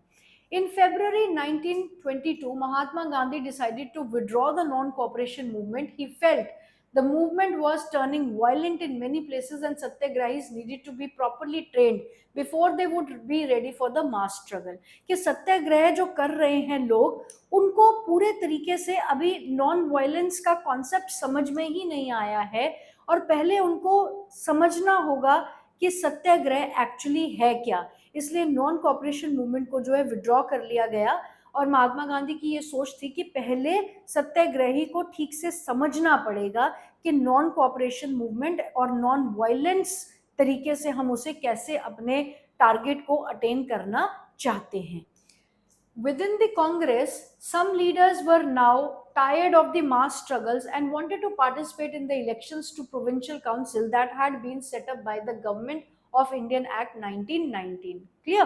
कि कांग्रेस में बहुत से लोग अब ऐसे हो गए थे जो इन मूवमेंट्स के लॉन्च होना, अनसक्सेसफुल होना, विड्रॉ होना, फिर से लॉन्च होना, फिर अनसक्सेसफुल रहना, फिर विड्रॉ हो जाना, इस सिनेरियो से जो है थक चुके थे। और क्योंकि आप देखो पहले भी प्रोविंशियल इलेक्शंस को बॉयकॉट करके नॉन कॉपरेशन मूवमेंट का हिस्सा बने थे कांग्रेस के बहुत सारे लीडर्स, राइट? तो अब भी उनके अंदर वही एक नेगेटिव एस्पेक्ट जो है देखा जा रहा था। वो चाहते थे कि इस बार हम प्रोविंशियल इलेक्शंस पे, सॉरी जो प्रोविंशियल इलेक्शंस जो हैं उन पे हम ज्यादा फोकस करें, और अगर हम कंट्री को सही मायने में इंडिपेंडेंट करना चाहते हैं तो इन मूवमेंट्स को एक तरफ रखकर हमें पार्लियामेंट का हिस्सा बनना पड़ेगा। Clear? They felt that it was important to oppose British policies within the council, argue for reform, and also demonstrate that these councils were not truly democratic. C.R. Das and Motilal Nehru formed Swaraj Party within Congress to argue for the return to the council politics. Is it clear? वो ये सोचते थे कि जब तक हम government का हिस्सा नहीं बनेंगे, जब तक हम ब्रिटिशर्स की बनाई हुई पॉलिसी को पार्लियामेंट में चैलेंज नहीं करेंगे या वहां इन पॉलिसीज को लॉ बनने से नहीं रोकेंगे, तब तक हम अपने देश के लिए प्रॉपर इंडिपेंडेंट के लिए काम नहीं कर सकते हैं।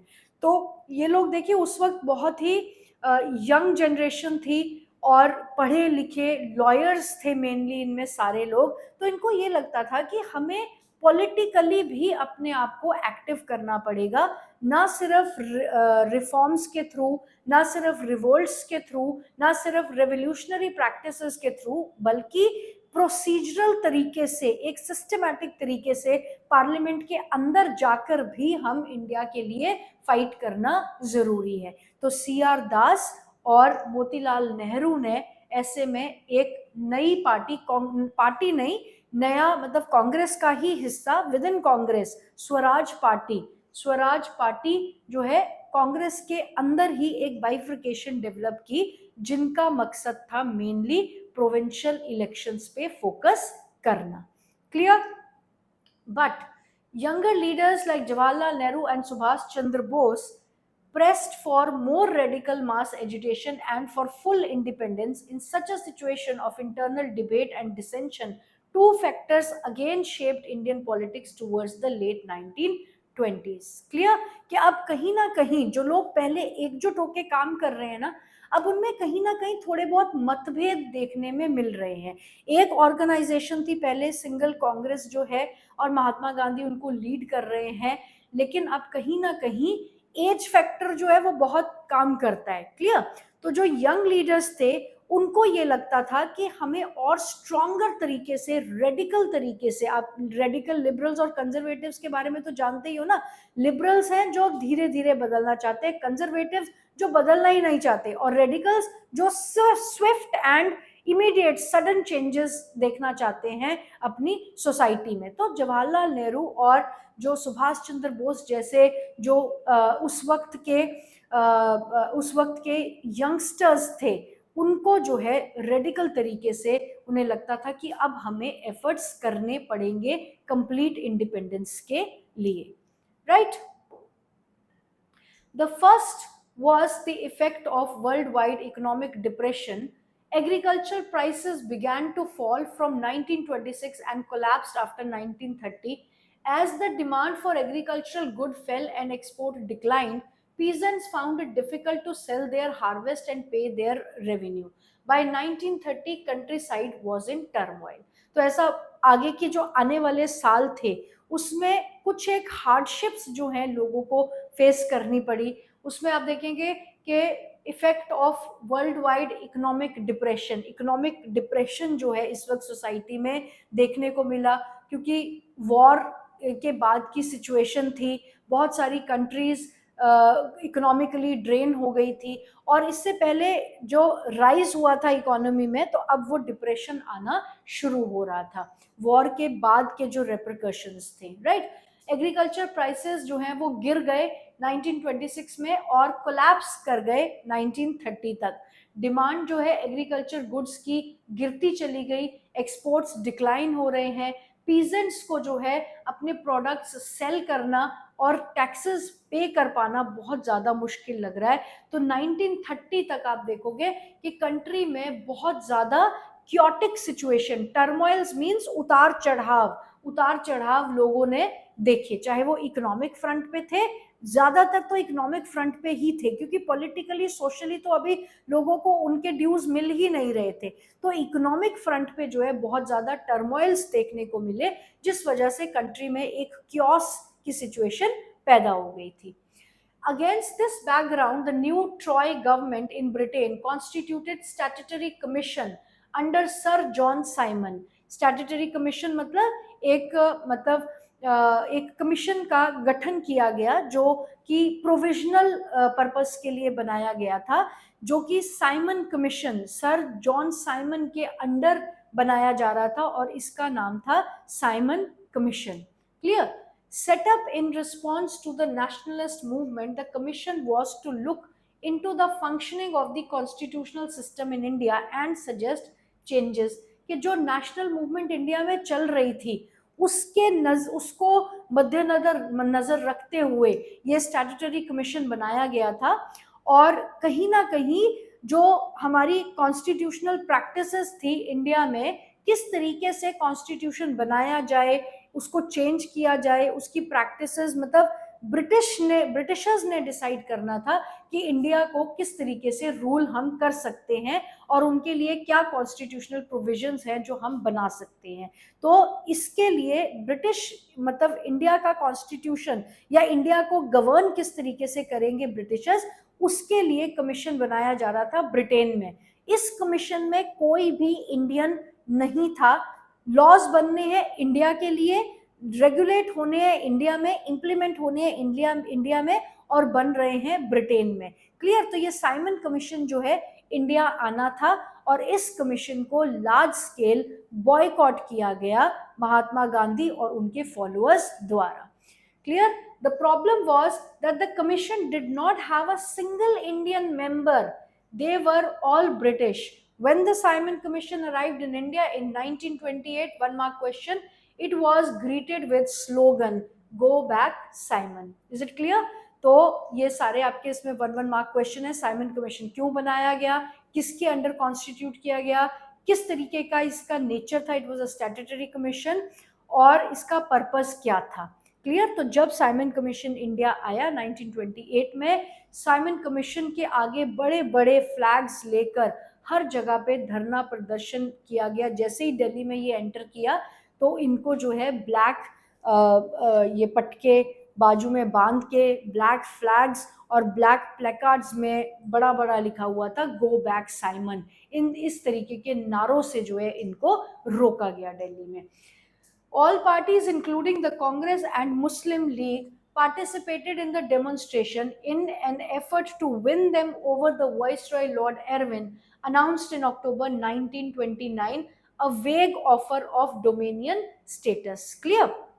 कि इस साइमन कमीशन का जो बॉयकॉट था, इसमें ऑलमोस्ट हर पॉलिटिकल लीडर ने जो मतलब हमारे लीडर्स थे जो नेशनल मूवमेंट को लीड कर रहे थे, हर ऑर्गेनाइजेशन के मेंबर, हर पॉलिटिकल लीडर ने इसमें पार्टिसिपेट किया और साइमन कमीशन को जो है बॉयकॉट किया जा रहा था large scale.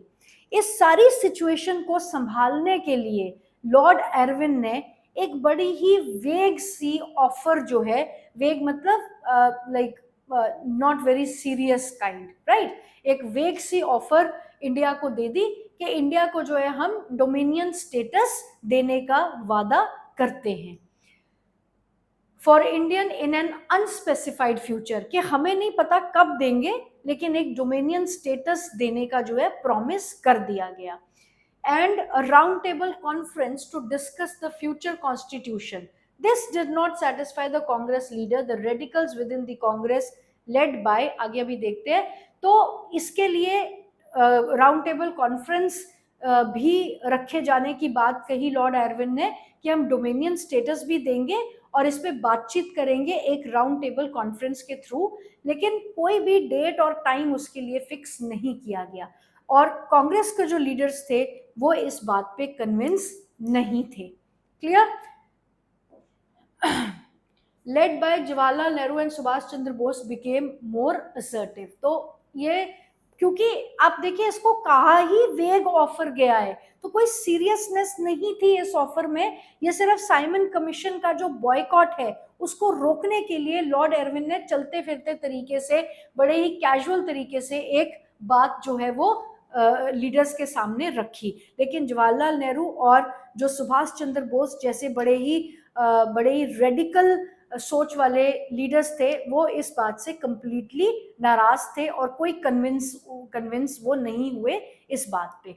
The liberals and moderates who were promising a constitutional system within the framework of British domain gradually lost their influence. के जो डोमिनियन स्टेटस था ना, ये ब्रिटिशर्स के अंडर डोमिनियन स्टेटस देने की बात की जा रही थी, और लिबरल्स और मॉडरेट्स जो थे, जो मतलब रेडिकल्स नहीं थे, वो कहीं ना कहीं प्रपोज कर रहे थे एक ऐसा कॉन्स्टिट्यूशनल सिस्टम इंडिया को मिल जाए, चाहे वो ब्रिटिशर्स के फ्रेमवर्क के अंडर ही मिले, ब्रिटिशर्स के फ्रेमवर्क के अंडर ही एक कॉन्स्टिट्यूशनल सिस्टम मिल तो जाए इंडिया को. ये सोच थी लिबरल्स और मॉडरेट्स की. मॉडरेट्स भी कंजर्वेटिव्स जैसे ही होते हैं, मतलब लिबरल्स जैसे ही होते हैं. मॉडरेट मींस जो ना एक्सट्रीमिस्ट है, ना लेफ्टिस्ट है, ना राइटिस्ट है, बहुत ज़्यादा तेज भी नहीं चल रहे हैं और बहुत ज़्यादा स्लो भी नहीं है, राइट. तो लिबरल्स की तरह ही होते हैं. तो इनकी सोच थी कि ब्रिटिशर्स के अंडर हमें कुछ तो मिले, लेकिन जवाहरलाल नेहरू और सुभाष चंद्र बोस जैसे रेडिकल फ्रीडम फाइटर्स की सोच थी कि हमें ब्रिटिशर्स के अंदर कुछ नहीं चाहिए, हमें कंप्लीट इंडिपेंडेंस चाहिए. Is it clear? तो इन्होंने, लिबरल्स और मॉडरेट्स ने अपनी ये सोच यहीं पर छोड़ दी कि हमें, मतलब ये भी कहीं ना कहीं इस बात पे आ गए कि हमें ब्रिटिशर्स के अंडर कुछ नहीं चाहिए, हमें कंप्लीट इंडिपेंडेंस ही चाहिए. इन दिसंबर 1929 under the presidency of Jawaharlal Nehru, आप देखो सीक्वेंस में सब कुछ चल रहा है. 1928 में साइमन गो बैक वाला नारे लगे और फिर एरविन की एक वेग ऑफर आ रही है। और उसके बाद 1929 में under the presidency of Jawaharlal Nehru Lahore Congress formalize the demand of purna swaraj and full independence. Is it clear? तो कांग्रेस का जो लाहौर सेशन था 1929 में, उसमें पूर्ण स्वराज की डिमांड जो है रखी गई कि हमें डोमिनियन स्टेटस नहीं चाहिए, हमें ब्रिटिशर्स की कॉन्स्टिट्यूशन नहीं चाहिए कि ब्रिटिशर्स वहां ब्रिटेन में बैठ के इंडिया पे राज करेंगे, ऐसा नहीं होगा। जिन लोगों की ये सोच थी, लिबरल्स और मॉडरेट्स, उन्होंने भी ये सोच अपनी छोड़ दी और जवाहरलाल नेहरू और सुभाष चंद्र बोस के असर्टिव और एग्रेसिव डिमांड के आगे के साथ होकर इन्होंने कांग्रेस के लाहौर सेशन में 1929 में जो हुआ था उसमें पूर्ण Swaraj, that is complete independence की डिमांड ब्रिटिशर्स के आगे रख दी। It was declared that 26 January 1930 would be celebrated as Independence Day when people were to take pledge to struggle for complete independence, but the celebrations attracted very little attention. तो 1930 में ही 26 जनवरी 1930 को ही पहले independence day के तौर पे जो है वो अनाउंस कर दिया गया, क्योंकि उस दिन से लोगों ने कंप्लीट इंडिपेंडेंस के लिए स्ट्रगल करना शुरू करना था। अब तक तो डोमिनियन स्टेटस जैसे की बात हो रही थी ना, लेकिन यहां से आगे अब जो है सब फ्रीडम फाइटर्स के माइंड में सिर्फ एक ही कॉन्सेप्ट था और वो था पूर्ण स्वराज। Is it clear? तो लेकिन लोग जो हैं इस बात की तरफ बहुत ज्यादा अट्रैक्ट नहीं हुए। So Mahatma Gandhi had to find a way to relate this abstract idea of freedom to more concrete issues of everyday life. तो अब महात्मा गांधी कन्विंस तो थे इस बात में कि हमें तो पूर्ण स्वराज चाहिए ही चाहिए, लेकिन जब लोगों की तरफ से थोड़ा सा स्लो रिएक्शन पाया इस बात पे, तो महात्मा गांधी को लगा कि लोगों को मोबिलाइज करने के लिए हमें कोई ऐसा रीजन ढूंढना पड़ेगा जो हर दिन की लाइफ से जुड़ा हो, और ऐसा रीजन महात्मा गांधी को बहुत जल्द मिल भी गया। और ये रीजन था सॉल्ट मार्च, जिसको हम डांडी मार्च कहते हैं। Is it clear? समझ आई आपको बात कि डोमिनियन स्टेटस, पहले साइमन कमीशन का आना, उसको बॉयकॉट किया जाना, और मतलब लोगों को कंट्रोल करने के लिए लॉर्ड एरविन ने, जो रिवोल्ट हो रहे थे, जो रेवोल्यूशन नहीं, जो बॉयकॉट हो रहा था साइमन कमीशन का, उस सिचुएशन को संभालने के लिए लॉर्ड एरविन ने बड़े कैजुअल तरीके से डोमिनियन स्टेटस की बात की, राउंड टेबल कॉन्फ्रेंस रखने को कहा, लेकिन कब, इसके बारे में कुछ भी पक्का नहीं था। तो जवाहरलाल नेहरू और सुभाष चंद्र बोस जैसे जो बड़े ही जैसे कहते हैं ना वार्म ब्लडेड, राइट, बहुत ही एग्रेसिव लीडर्स थे इस टाइम पे कंट्री के, उन्हें जो है ये बात बहुत ही खली कि हम अपने एक देश के लिए लड़ रहे हैं और ये इतने कैजुअल तरीके से हमें एक डोमिनियन स्टेटस दे रहे हैं। तो उन्होंने इस बात को टोटली खत्म किया एंड कहा कि हमें पूर्ण स्वराज चाहिए। क्लियर? तो अब लोगों को जो है 1930 में ही, 26 जनवरी 1930 को as a first independence day की तरह जो है उसको सेलिब्रेट करना शुरू कर दिया कांग्रेस ने। और लेकिन कहा कि भाई क्यों आज इसको हम क्यों सेलिब्रेट कर रहे हैं, क्योंकि आज से हम सिर्फ पूर्ण स्वराज के लिए लड़ेंगे, कोई डोमिनियन स्टेटस नहीं, कुछ नहीं। क्लियर? तो यहाँ पर अब जब लोग बहुत ज्यादा कन्विंस नहीं थे इस आइडिया से, तो महात्मा गांधी को लगा कि कुछ ऐसा हमें निकालना पड़ेगा जो लोगों की डेली लाइफ से रिलेटेड हो, और बहुत जल्दी ब्रिटिशर्स ने उन्हें एक मौका ऐसा दे भी दिया, जो आया आपके सॉल्ट मार्च, डांडी मार्च के फॉर्म में। क्लियर? अब सॉल्ट मार्च, डांडी मार्च क्या था, इसको इन नटशेल पहले समझ लेते हैं कि सॉल्ट जो है वो एक ऐसी कमोडिटी है जो लोग आमतौर पे इस्तेमाल करते हैं, हर चीज में हमारे देखो आप नमक डलता है। क्लियर? तो इतनी कॉमन कमोडिटी पे अगर लोगों को हेवी टैक्सेस पे करने पड़ेंगे तो लोग कैसे अफोर्ड कर पाएंगे, क्योंकि आप देखो गरीब से गरीब और अमीर से अमीर के घर में जो खाना बनता है उसमें सॉल्ट तो एक बेसिक इंग्रेडिएंट है ना, तो अब उसको अगर टैक्सेस देकर लेना पड़ेगा तो पुअर पीपल कैसे, मतलब गरीब आदमी कैसे खाना खाएगा। तो कहीं ना कहीं महात्मा गांधी को सॉल्ट जो है एक टूल, एक वेपन नजर आया कि जिसके थ्रू वो ब्रिटिशर्स के अगेंस्ट एक अच्छी एजिटेशन स्टार्ट कर सकते हैं। ब्रिटिशर्स ने सॉल्ट पे हैवी टैक्सेस लगा दिए थे। तो महात्मा गांधी ने अपने साबरमती आश्रम से लेकर डांडी, गुजरात में एक जगह है, वहां तक मार्च किया अपने कुछ फॉलोअर्स के साथ, ट्रस्टेड फॉलोअर्स के साथ। और जब वो डांडी पहुंचे वहां पे उन्होंने सॉल्ट लॉ को ब्रेक किया, वहां पर सॉल्ट को इवेपोरेट करके बनाया और उस सॉल्ट को कंज्यूम करके उस सॉल्ट लॉ को जो है ब्रेक किया जो ब्रिटिशर्स ने बनाया था। Is it clear? इसको कंप्लीट डांडी मार्च कहा जाता है। डिटेल में ले लेते हैं। Salt march and civil disobedience movement. Mahatma Gandhi found in a salt a powerful symbol that could unite the nation. Clear? कि एक था तो एक कॉमन कमोडिटी, लेकिन कॉमन कमोडिटी ही तो कॉमनर्स को जोड़ रही है ना। तो कॉमन सॉल्ट में महात्मा गांधी को एक बहुत बड़ा हथियार मिला जिससे वो लोगों को एकजुट करना चाहते थे। On 31st January 1930, he sent letter to the Viceroy Irwin stating 11 demands. एक चिट्ठी जो है लॉर्ड एरविन ने अपनी 11 डिमांड्स के साथ 1930, सीक्वेंस में चल रहा है सब कुछ, पहले 28, फिर 1929 और अब 1930। क्लियर? एक अपनी लेटर लिखा लॉर्ड एरविन को जिसमें उन्होंने अराउंड 11 डिमांड्स जो है उसमें लिखी, राइट?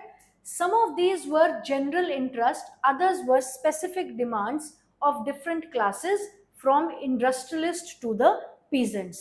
कुछ इसमें जनरल डिमांड्स थी और कुछ डिमांड्स जो हैं इसमें स्पेसिफिक थी, जो कि बड़े बड़े इंडस्ट्रियलिस्ट से लेकर एक आम जो फार्मर्स हैं उन सब की डिमांड को जो है इन 11 डिमांड्स में शामिल किया गया। The idea was to make the demands wide-ranging so that all classes within the Indian society could identify with them and everyone could be brought together in a united campaign. अब ये इतनी सारी demands, इतनी सारी 11 demands कोई बहुत ज़्यादा नहीं है, लेकिन इन डिमांड्स का स्कोप बहुत ज़्यादा था। स्कोप मतलब कि ये जो डिमांड्स थी वो हर कैटेगरी से रिलेटेड थी। फार्मर्स, सबसे नीचे के जो तबके के फार्मर्स हैं, पीजेंट्री, गरीब किसानों से लेकर बड़े बड़े इंडस्ट्रियलिस्ट तक की डिमांड्स को इसमें शामिल किया गया ताकि हर कैटेगरी के इंसान को ये लगे कि हम भी इस सिविल डिसोबीडियंस मूवमेंट का हिस्सा है। Is it clear? Then the most stirring of all was the demand to abolish salt tax.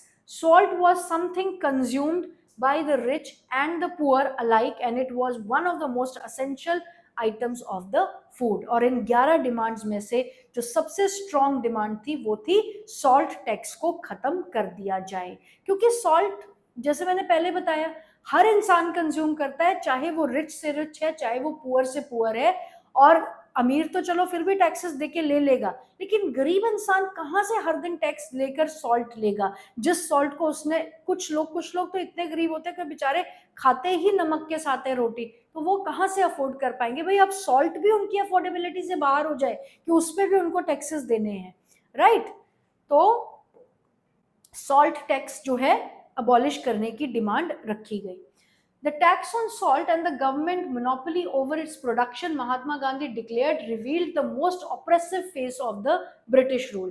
और इस हरकत को, ब्रिटिशर्स की इस हरकत को कि सॉल्ट तक पे भी उन्होंने टैक्स लगा दिया है, इसको ब्रिटिशर्स की सबसे ऑप्रेसिव हरकत जो है महात्मा गांधी ने कहा कि इससे गिरी हुई हरकत और ब्रिटिशर्स कोई नहीं कर सकते।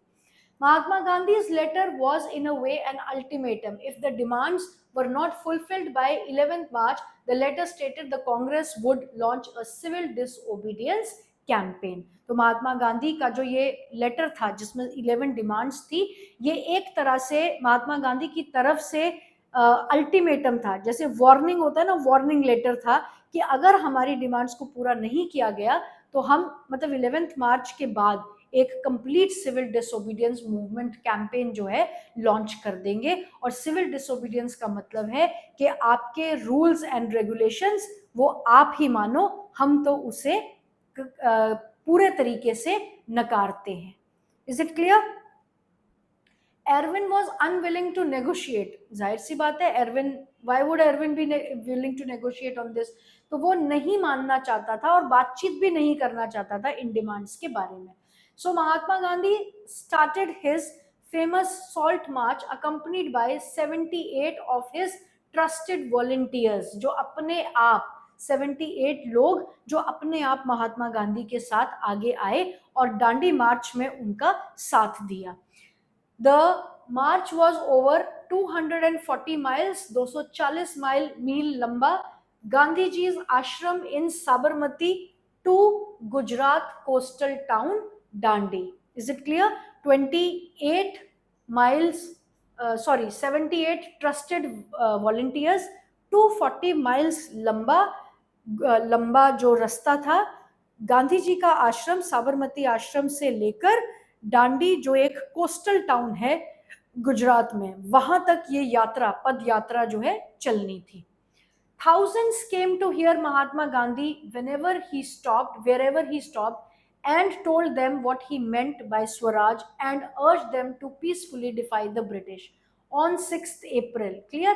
तो जहां जहां से महात्मा गांधी गुजर रहे थे इस पद यात्रा के टाइम पर, तो लोग जो हैं उनको सुनने के लिए उनके साथ साथ चलते थे, या जहां पर भी वो रुकते थे, गांधी जी का जहां भाषण होता था वहां पर लोग जो है भीड़ में जमा हो जाते थे और गांधी जी को सुनते थे, और गांधी जी को एक मौका मिलता था लोगों को स्वराज के बारे में बताने का और ये कहने का कि अगर हमारे को अभी भी ब्रिटिशर्स नहीं सुन पाएंगे तो हम उनको कंप्लीटली डिसओबे करेंगे। On 6th April, he reached Dandi and ceremonially violated the law manufacturing salt by boiling seawater. तो 6 अप्रैल को महात्मा गांधी जब दांडी पहुंचे तो वहां पर उन्होंने सेरेमोनली मतलब जैसे जश्न मनाया जाता है, जश्न मनाते हुए वहां पे थोड़ा सा पानी बॉईल करके, बॉईल करने के बाद इवेपोरेशन के बाद पीछे नमक रह जाएगा ना, तो नमक को प्रोड्यूस किया, उसकी प्रोडक्शन की और इस सॉल्ट लॉ को तोड़ा, ब्रिटिशर्स के सॉल्ट लॉ को तोड़ा। This marked the beginning of civil disobedience movement. How was this movement different from the non-cooperation movement? And people were now asked not only to refuse, okay, how was this movement different from previous non-cooperation movement? तो ये जो salt march रहा, गांधी जी का मार्च और वहां जाके नमक का बनाना, ये जो है मार्क करता है, मतलब सिंबलाइज करता है सिविल डिसओबीडियंस मूवमेंट की बिगिनिंग।